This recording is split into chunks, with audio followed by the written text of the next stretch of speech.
So now we have third division here.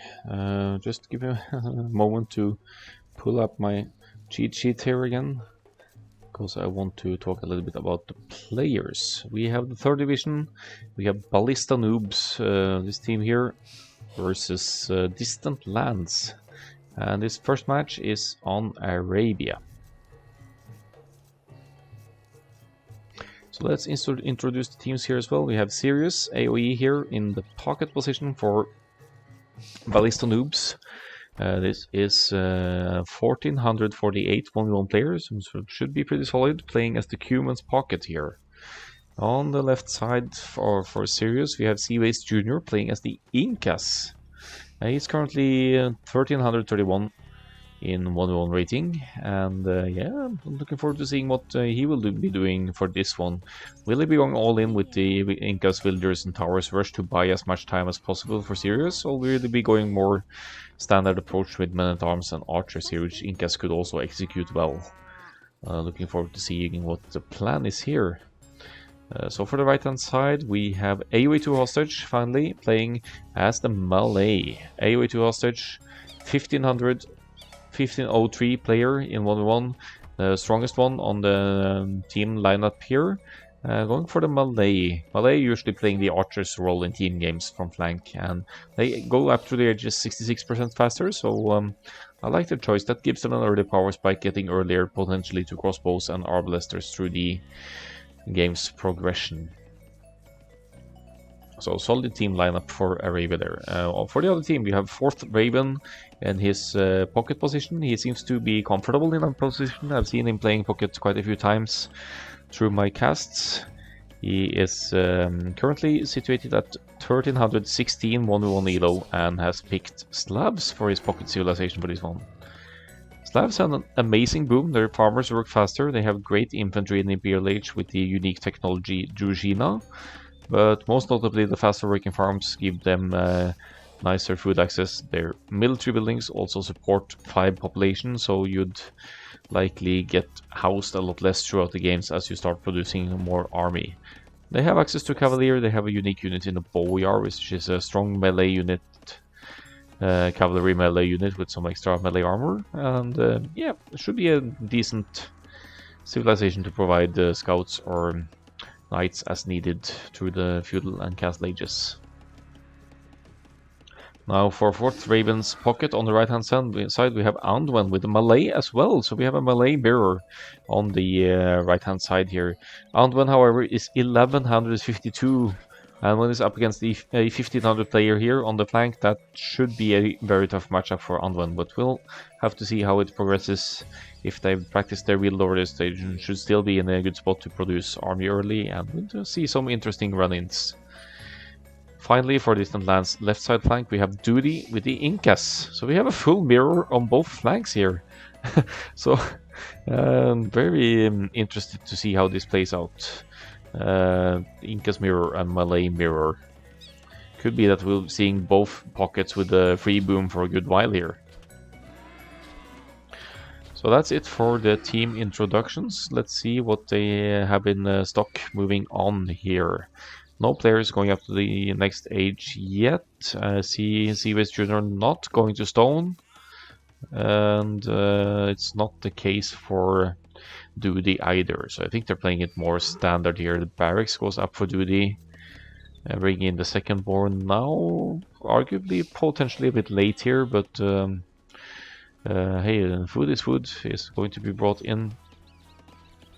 Some local walling here as well. Places the barracks as part of a wall to secure the berries here.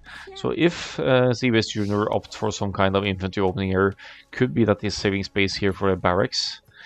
Then his Drush or Men-at-Arms will have limited access to damage potential here. Nice intelligent walling for Duty here, not cost efficient, and will force any units to move close to the TC in order to deal some damage to the food and wood eco over here.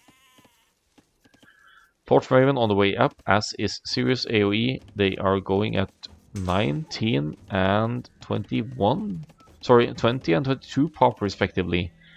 Interesting. What has happened to Sirius here?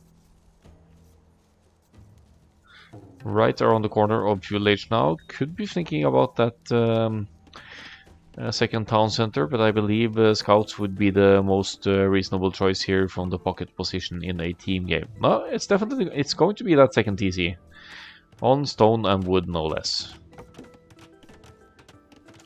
Actually, I kind of like this spot because it covers the wood and the stones, and it, to some extent, it protects the golds here near the hill as well. So absolutely not the worst second TC ever. It is going to be punished potentially that Sirius is going for the feudal 2 TCs here rather than army, though. That's something that distant lads could make a coordinated effort to punish here. Especially seeing as CBS Junior is as good as fully walled here, at least working on it. And AOE2 hostage is going to have more of a 1v1 on this side, I'd assume. 2 ranges and blacksmith straight away for Anduin, whereas AOE2 hostage will be delaying the blacksmith a little bit here. You can tell from the wood situation that delaying the blacksmith can have some merit here. I think AOE2 hostage is doing that mainly to be able to afford walls and secure the base a bit more than Anduin. But Anduin is walling off the side towards AOE2 hostage as well, so should be fairly secure here as well. I'm puzzled as to why Anduin is taking this gold and not the safe gold inside his base, though. But, that's a discussion for some other time. Sirius going for the feudal boom and walls here. Interesting choice. It looks like the walls might go up in time, but it should certainly be attempted to punish. Meanwhile, we have Seabase Jr. with the Man-at-Arms opening here.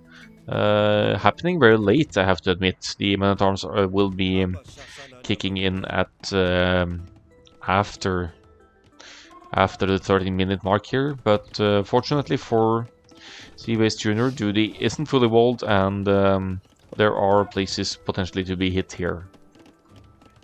Walling Villager should be going down to the forward here.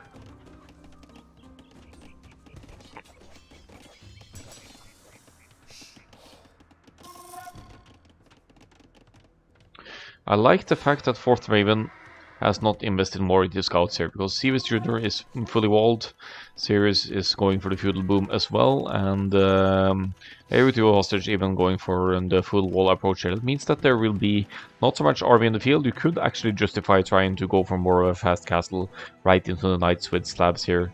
And looking at 4th Raven's eco, yeah, we're not quite there yet, missing some farms, but at least less investment into scouts would make sense here. And 4 military total though, so some potential for damage might be here if there are any holes or anything to run through.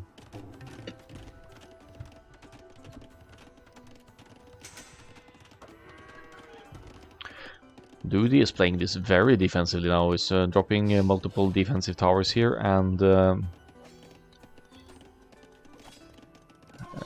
maybe overreacting a bit to the 3 Men-at-Arms here of Seabase Jr. However, there's almost no place left for Seabase Jr. to hit now. Maybe the goal, but that's also dangerously close to TC, so defensive measures work out after all. Duty going for some militia here. That's not really going to work against Men-at-Arms though.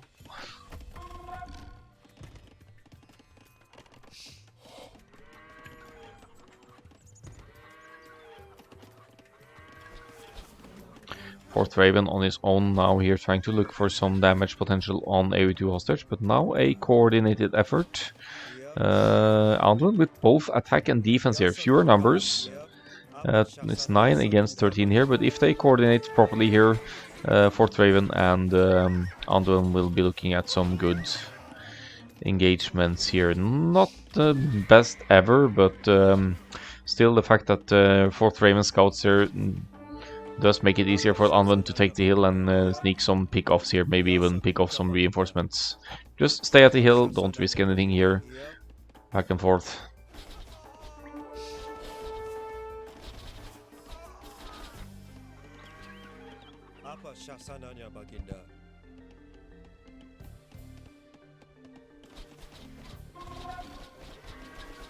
There's some red here. The Men-at-Arms did find a way in to do this gold here. Duty loses 1 villager, but the overall numbers, yeah, 7 villagers behind Seabase Jr. here. So Seabase certainly has succeeded in causing idle time on Duty's base here. The Men-at-Arms, Snow Men-at-Arms will be going down here. But taking Duty off gold is something worth noticing as well. That's going to impair their production for whatever they're going for here. And it seems like the archers are the play here for both of them. Seabase Jr., however, with 2 ranges and already a solid number of units here. 11 against Duty's, only 2 here. 4th Raven is indeed going to be the first one to the Castle Age here. But look at the villager numbers here, 35 for 4th Raven against Sirius with a whooping 58 here from the Cuban's pocket. 2 TCs certainly pays off for Sirius here, keeping the other TC consistently producing while researching Castle Age from 1. So it's not keeping this up. Sirius is going to keep and extend this villager lead here while 4th Raven is taking the next age.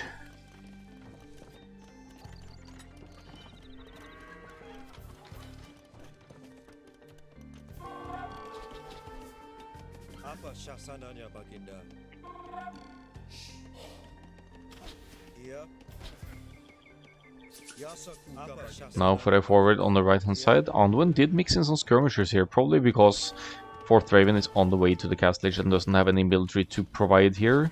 You really need to keep your units together though, especially keep the skirms in the mix with the archers, and it's tougher for AoE 2 hostage to use the numbers to snipe single skirms here like he just did.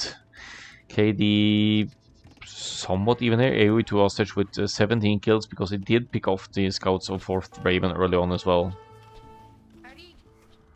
Almost looks like Duty wants to go for some kind of tower shenanigans here. Sends a villager out to the middle of nowhere, losing 2 villagers for free here, unfortunately. He's been on stone for a long while, Duty with 500 plus stone still in the feudal age.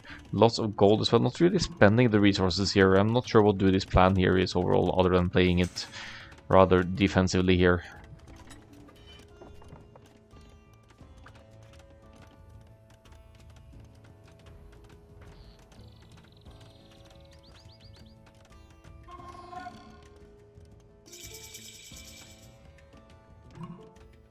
Apa syasananya baginda? Iya. Apa syasananya baginda? So we have 19 archers with full feudal upgrades for Seabase Jr. now. Let's see if he knows that there is in fact an opening here still. He must know, I think it was just here in this base. Scouting it now, we'll be finding an opening, but still with all these towers around, the damage potential is limited. This is a fantastic TC spot for Duty when or if he ever finds his way to the Castle Age. But the archers need to be dealt with as well, obviously. Duty with 37 villagers, Seabase Jr. with 50, and now on the way to the Castle Age. So Seabase with a significant lead over his opposing flank here in terms of military and villagers.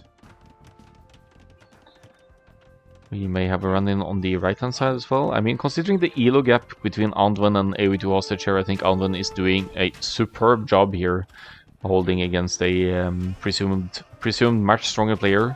Sirius with the step lancers here. That's more of a meme against the archers than it's useful, because the step lancers, they have low pierce armor, so they should be picked off by archers masses here. They serve as a decent meat shield though, and should also provide some good raiding potential here. Anduin, where are you going? Yeah, they're doing decent as a meat shield here. They are more cost efficient in terms of gold for the humans here, so maybe it's not the worst call ever. High damage output, 9+1, and a rather speedy unit. Not too bad. Meanwhile, we have 4th Raven on the left-hand side from the pocket, now getting some great raids in on Seabase Jr. I think there might have been an opening here or something. Picks off quite a few villagers. Seabase down to 36 villagers now. Fantastic raids from 4th Raven here. Right-hand side, crossbows and step lancers on the move. Fantastic boom from Sirius as well. 87 villagers now, and usually almost twice that of all the other players here. 4th Raven has the +2 defense and doesn't really need to worry too much about easy fire here. To just run in and be annoying and try and pick off as many villagers as humanly possible. This is going to be serious and to some extent AoE 2 hostages hard carry here, as they are dealing some serious damage to Anduin here now at 38 villagers with 10 idols.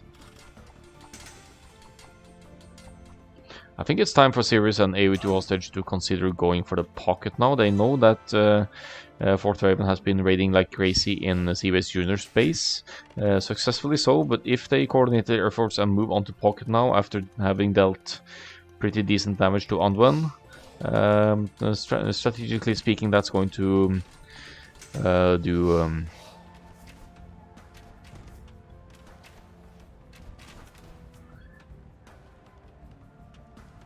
do Ballista Noobs a huge favor here in the long run for the game. So 18 step lancers, 29 crossbows, pretty massive army numbers overall for Seaways Junior's team here.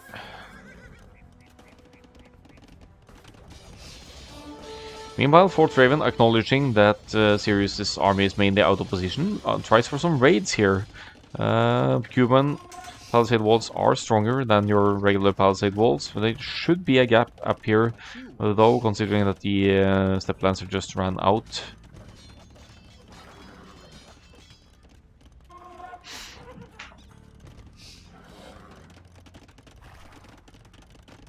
I think the score is a bit deceiving here. Both teams have decent army capabilities. Anwen took some hits, but should be able to maybe stabilize a bit here.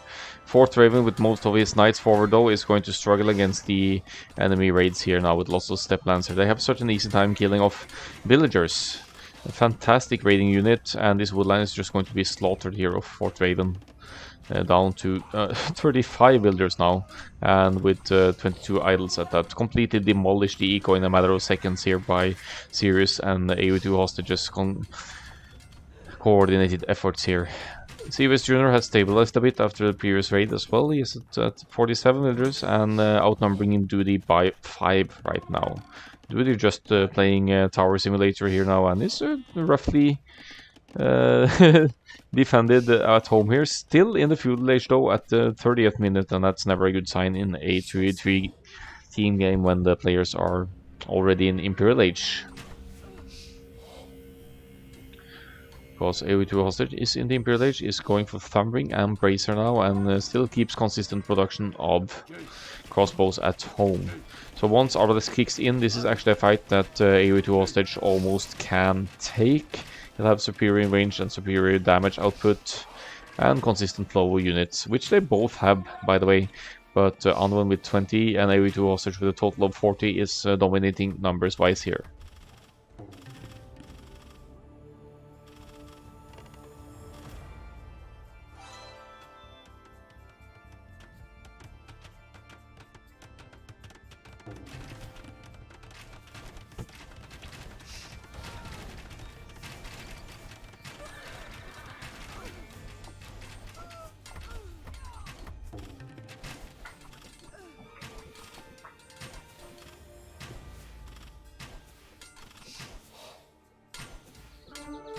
Townsend denied of 4th Raven here. That's going to be wood and stone down the drain for 4th Raven, unfortunately.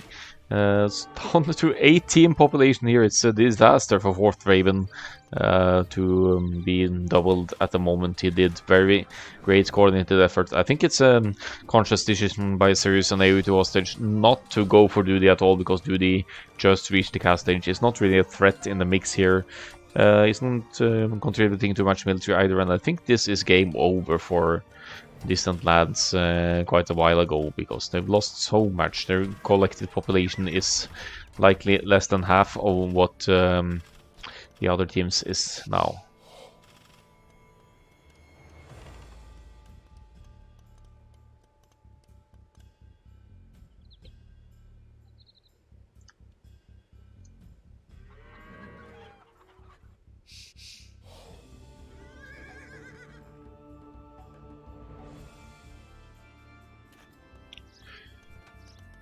So it looks like Fortrain wants to try and stabilize here. He's dropping a third TC again here. It's not impossible with a slabs reboom here, but considering that Sirius is 118 and just clicked the Imperial Age and then taps out and calls the GG, and understandably so, looking at the populations here, this is most definitely Ballista Noobs game to win.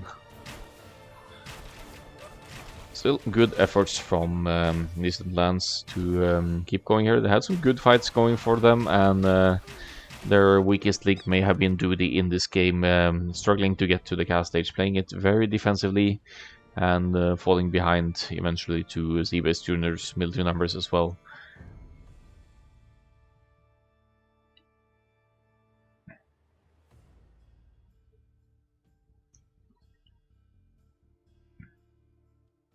So look at the stats here.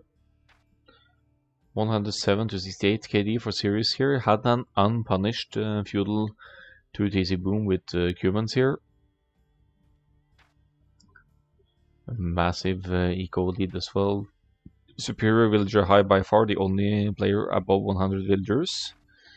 And then there's the up times of significance here as well, actually reaching the cast stage at roughly the same time as 4th Raven.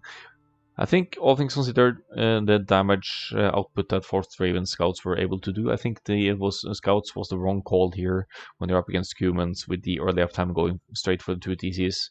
You want to either punish that or try and compensate by going fast castle yourself and going for a much earlier cast stage time. I mean, if 4th Raven had gone for a somewhat fast, adapted to a fast castle, I think I see for 4th Raven with the slabs, farms, and everything reaching cast stage at 16 and a half minutes, and then have a huge power spike over humans, maybe to punish it with a quick cast stage time. But that's just speculation. The scouts of 4th Raven did help out Anban on the right hand side in the early game as well, so you have to wager your decisions